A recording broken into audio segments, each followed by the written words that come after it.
podcast. Hoje nós vamos trabalhar um conteúdo novo, na verdade continuidade do que a gente já estava trabalhando, que hoje nós vamos conhecer um pouquinho mais sobre o socialismo científico, tá? Eu gostaria que vocês assistissem esse tema com a mente aberta, para a gente conhecer um pouquinho, porque ele é um tema bastante polêmico, um tema que suscita muitos debates, muitas discussões. Se a gente estivesse em sala de aula, com certeza haveria muitas discussões em torno disso, em torno desses temas.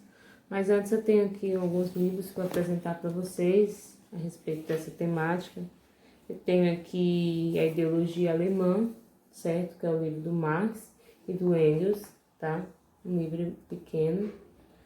Tenho também a Miséria da Filosofia, que na aula passada eu falei que era uma resposta ao livro de Proudhon.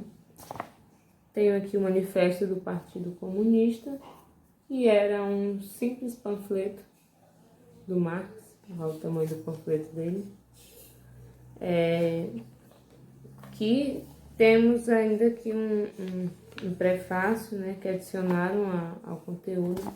Para quem gosta de uma leitura mais conservadora a respeito da temática, eu tenho aqui um livro chamado O Ópio dos Intelectuais, de Raymond Aron. É um livro bem singular, tá? A respeito da temática do marxismo, tá? Ele faz uma certa crítica. Então, se vocês se interessarem, depois procurem na internet sobre essas obras.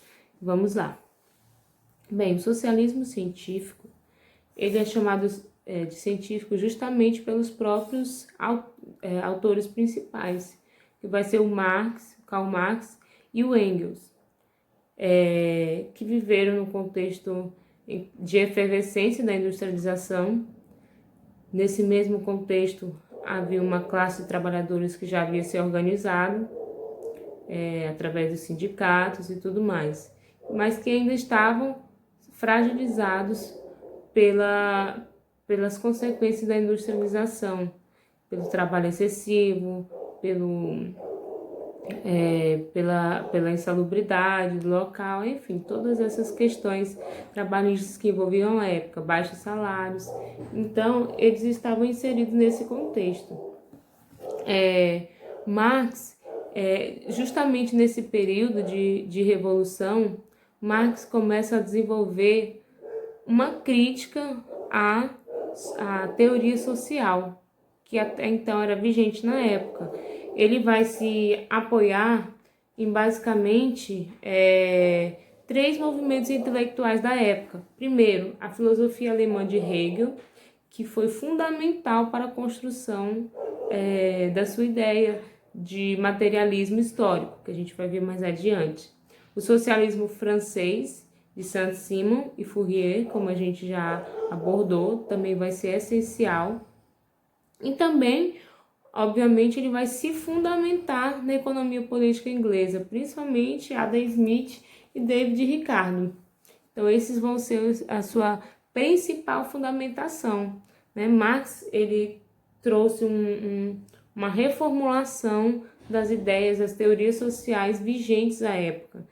Então, devido ao contexto em que ele estava inserido de plenos acontecimentos históricos, as revoluções que ocorreram até 1848 foram essenciais para ele fazer essa compreensão da sociedade.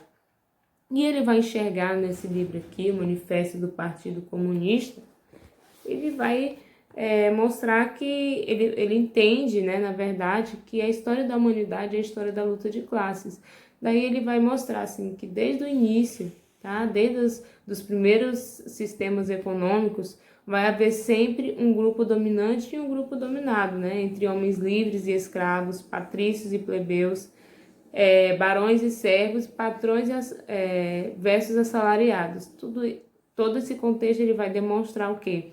Que houve sempre, em toda a humanidade, em todos os períodos, houve sempre a partir do momento que houve propriedade privada, começou a existir essas diferenças de classe, né? Então, por exemplo, O Engels, ele tem uma obra chamada História do Estado, da Propriedade Privada e da Família. Não é nessa ordem não o título, mas como o título é grande eu esqueci mais ou menos. Mas nesse livro ele vai demonstrar, através das pesquisas, né, que as primeiras comunidades que eram comunais, não havia diferença de classes, né? E a partir do momento que houve a primeira propriedade privada, a primeira definição de um espaço que seria de uma família só, isso gerou uma desigualdade social entre aqueles que detinham essa terra e aqueles que não detinham. Então, a sua ideia principal está baseada na divisão de classes. Desculpa. Então, ele vai fazer uma análise do capitalismo, tá? A sua análise vai ser do capitalismo, apresentando uma definição clara de como deveria ser combatido esse sistema. Ao contrário do socialismo utópico, que acreditava que a burguesia simplesmente iria abrir mão de suas teorias, abrir mão das suas regalias para uma sociedade mais justa, dentro do próprio sistema capitalista se inserido, porque eles estariam em pequenas comunidades e conviveriam com o sistema capitalista. Marx já não acreditava nisso, ele acreditava que o sistema capitalista estava fadado ao fracasso, porque ao longo do tempo e das sucessivas crises que iriam surgir, ele acabaria entrando num colapso e desenvolvendo uma outra forma de sociedade. Mas era preciso algumas situações específicas para isso. Primeiro, Marx, o que o Marx entendia pela estrutura social? Ele acredita que a sociedade estava dividida em duas. Existia a infraestrutura e a superestrutura. Aqui é a definição em que o Marx ele fundamentou-se em Hegel, certo? Que era um filósofo alemão que fazia parte de uma corrente chamada idealismo alemão. Essa corrente ela era justamente o contrário. Marx apenas inverteu a ordem aqui, né? Porque na corrente de Hegel a superestrutura definia a infraestrutura, tá? O que era essa superestrutura? Era a própria construção ideológica da sociedade. Isso envolve muito filosofia, tá? Então é preciso entender um pouquinho de filosofia para poder entender este conceito aqui. Mas a superestrutura para Hegel era que definia a infraestrutura, que era a base material. A consciência determina o mundo material. E Marx simplesmente ele inverteu essa lógica e disse, não, é a base material, tá? É aquilo que o homem produz, como se organiza, que define a sua consciência, ou seja, é onde ele está inserido, no contexto do mundo material em que ele está inserido, que vai definir a construção ideológica de uma sociedade, porque o homem que está inserido num determinado setor da sociedade, ele vai pensar de acordo com aquilo que ele está inserido. Então, inclusive tem uma frase dele aqui, não é a consciência que determina a vida, mas sim a vida que determina a consciência. Então, ele acredita que os aspectos do mundo material que determinam o mundo ideológico. E é justamente essa ideia que vai definir basicamente o materialismo histórico também, que é um outro conceito. Bem, o Marx ele tem conceitos complexos de serem entendidos, tá? São vários conceitos que se interligam. Conceito de materialismo histórico, conceito de superestrutura, infraestrutura, tá? Então, são alguns conceitos que a gente vai trabalhar devagar para a gente entender. Então, basicamente, essa estrutura social de Marx vai entender o seguinte, que o trabalhador, ele não tem consciência da sua exploração, não tinha consciência da sua exploração nesse período, justamente porque a sua infraestrutura e a sua superestrutura não permitia, porque dentro da infraestrutura ele estava inserido no contexto capitalista, em que ele era conduzido a pensar de determinada forma, pelos chamados aparelhos ideológicos do Estado, tá? Que são diversos. Então, este controle ideológico fazia parte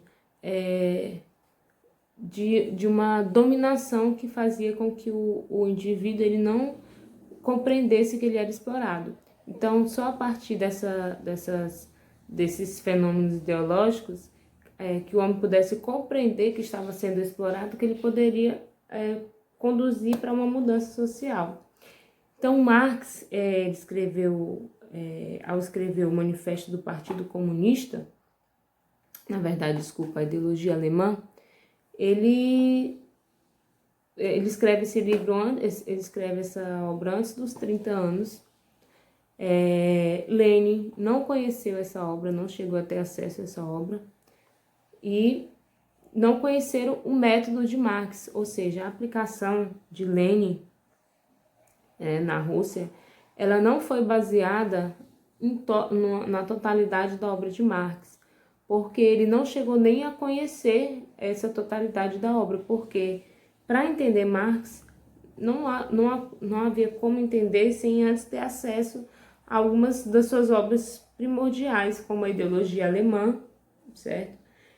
Então, na verdade, vai ser baseado a sua aplicação de Lenin na sociedade ali da Rússia, vai ser baseado naquilo que foi interpretado a partir dele. Por quê? Para vocês terem uma ideia, o termo marxismo ele surgiu ainda Marx ainda estava vivo, e ele mesmo teceu críticas a esta nomenclatura, uma vez que houve uma vulgarização das próprias ideias de Marx, porque nesta época os partidos de esquerda se apropriaram do discurso das interpretações da época, e pelo fato dele utilizar essa alcunha de socialismo científico, eles se aproveitaram para dar engodo ao seu discurso de que eles estavam produzindo uma revolução baseada nos ideais de esquerda em conjunto com uma ideia científica. Então, o marxismo nessa época ficou apoiado nas interpretações da época desses autores, mais nos autores que interpretaram Marx do que no próprio Marx, para vocês terem uma ideia. Então, Marx ele vai fazer uma crítica social a luta de classes em que todos os trabalhadores do mundo estavam inseridos. Então, o seu pensamento está orientado no sentido de intervir nessa luta de classes, mas como os trabalhadores iriam intervir se eles não conheciam, nem sabiam que estavam sendo explorados? Então, a ideia era o quê? Transformar esse movimento a partir da consciência de classe. E os indivíduos só podiam chegar a essa consciência de classe quando eles se desprendessem das amarras sociais em que eles estavam inseridos.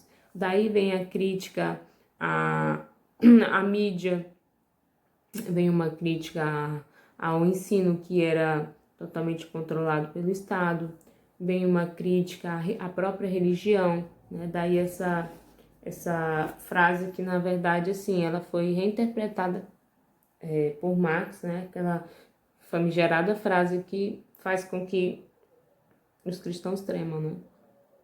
Que a religião é o ópio do povo, que, na verdade, muitos outros autores antes já se utilizavam desse princípio, de que a religião era uma forma de entorpecer a população para que elas não conhecessem a sua realidade. Então, portanto, ela seria prejudicial para a sociedade. Daí vem a ideia de que o comunismo ele não combina com religião, justamente porque ele, na verdade, ele prega o fim da religião. Tanto que este livro aqui, né, O Ópio dos Intelectuais, ele vai justamente fazer uma crítica a isso. Quando ele diz assim, que se a religião é o ópio do povo, o marxismo é o ópio dos intelectuais. E esta crítica, na verdade, ganhou grande impacto. Imagine uma sociedade em que a religião tinha uma importância fundamental na época, e ele vai fazer essa crítica à própria religião, às religiões de uma forma geral, não só o cristianismo, mas as religiões que faziam com que as pessoas aceitassem a sua condição de explorados em busca de uma vida posterior, em que ele receberia as contribuições por ele ter sido submisso aqui na vida na Terra. Então, é por isso que se fala que religião e comunismo não se comunicam, não combinam, justamente por isso, tá? Então, Marx acreditava que a sociedade só iria se transformar quando todos os trabalhadores se unissem em prol de fazer uma revolução na sociedade, mas teria que ser uma união desses trabalhadores. A partir do momento em que haveria uma revolução, ele não acreditava numa reforma do capitalismo, como outros autores vão tentar fundamentar. Ele acreditava que isso era possível fazer uma mudança real no capitalismo a partir de que ele fosse abaixo e a própria sociedade tomasse, os trabalhadores tomassem o poder a partir da Revolução do Proletariado, chamada ditadura do proletariado, onde queria dar certo uma ditadura, seja do proletariado ou de quem for. Ditadura é ruim em qualquer situação, né? Mas ele acreditava que a partir dessa revolução, dessa tomada de poder, haveria o quê? Temporariamente um Estado, em que esse Estado tomaria o poder, esse Estado seria estabelecido a partir dos trabalhadores, ou seja, não haveria aí uma diferenciação entre proletariado e o empresariado, certo?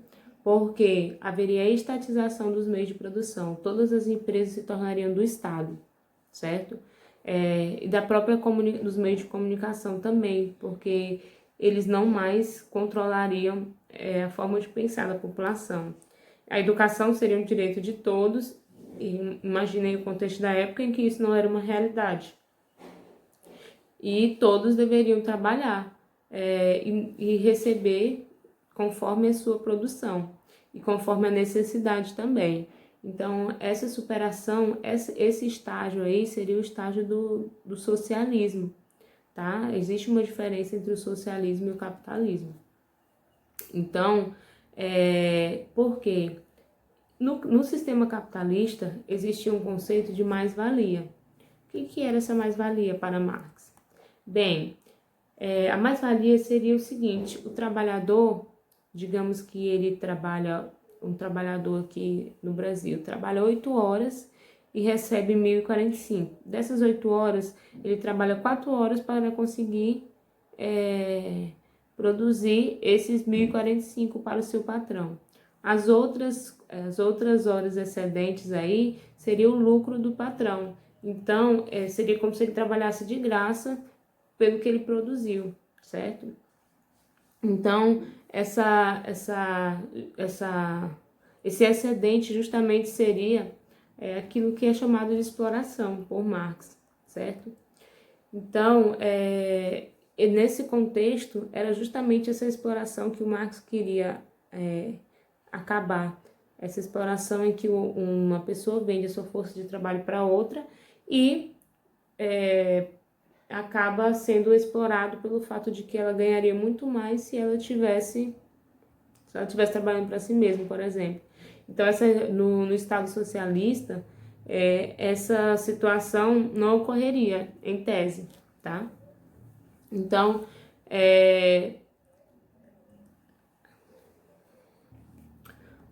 em tese, na sociedade comunista, a propriedade seria coletiva, não existiria propriedade privada, e os meios de produção também.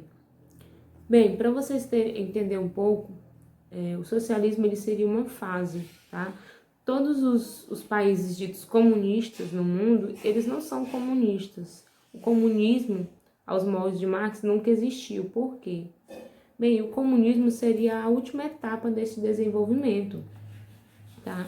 Ele seria o estágio posterior ao socialismo, em que não haveria necessidade do Estado, ele seria abolido, tá? Eliminando todas as formas de opressão social. E a sociedade se autorregularia, né? Um princípio que a gente vê lá em Adam Smith em relação à economia, que a gente está vendo uma ideia em que na fase posterior o comunismo ele não necessitaria da presença do Estado. É por isso que a gente diz que o comunismo ele nunca existiu. O que existe são no máximo estados socialistas associados com o totalitarismo em alguns lugares, porque em nenhum deles você encontra a ausência do Estado, em nenhum deles você encontra a ausência de opressão. Então, esse Estado comunista, a gente costuma associar e dizer que é a mesma coisa, mas não é.